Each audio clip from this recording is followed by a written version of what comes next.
So guys, gawa tayo ng mango ice cream. Okay? Yan na guys, so hiniwa ko na siya. Tapos lagay natin sa blender.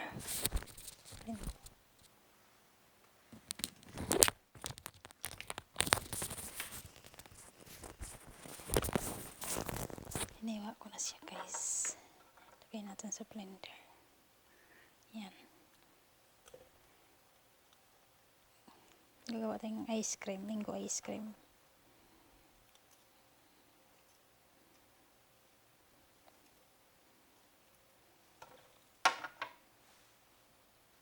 Hello guys, ito ang gagamitin natin paggawa ng mango ice cream. Almaray Clearame. Dalawa gagamitin natin. Ito gagamitin natin.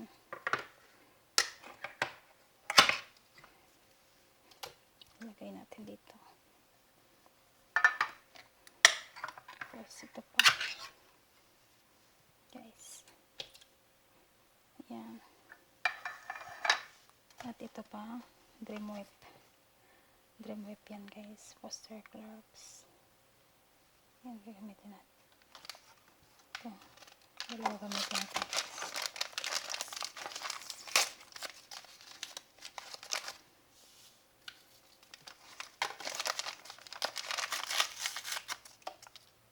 guys.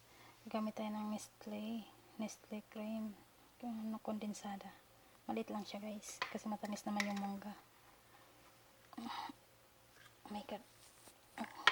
Ang tigas niya guys. Yo. Ayan.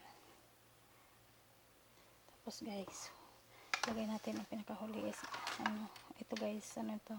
Cheese. Lagay natin cheese. Lagyan muna natin ng gatas. Lagyan muna natin gatas. Tapos na natin lagyan ng gatas, lagyan naman natin ng cheese. Cheddar cheese. Okay. Cheddar cheese yan guys. Gumawa ng ice cream guys.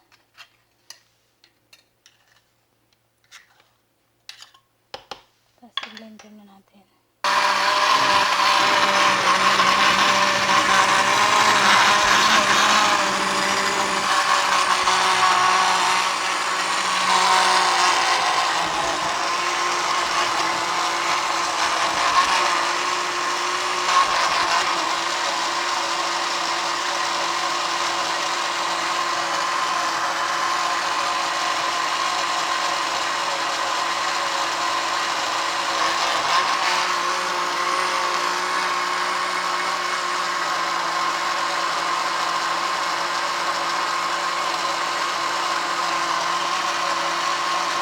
Yan na guys, isali na natin sa baso. Tapos ilagay natin sa freezer. Ito yan guys, ice cream, mango ice cream. Yan.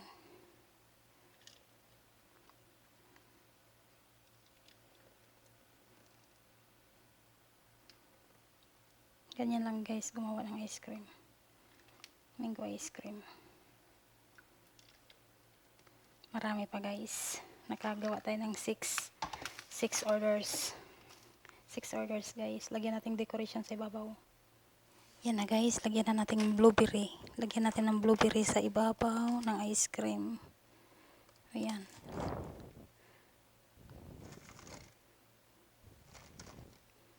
Pag nasa Pinas ako guys, ganito gusto kong negosyo.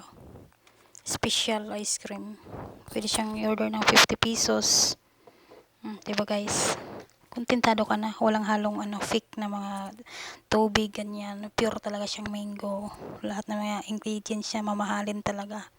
Ganyan na. Pero may 6 orders kayo. Kung ibenta mo yan sa Pinas is 50 pesos. Ang dami mo nang maibenta. Nasa 300 na. Pero mayroon pa siyang pero special yan. Masarap yan. Thank you for watching. Bye-bye.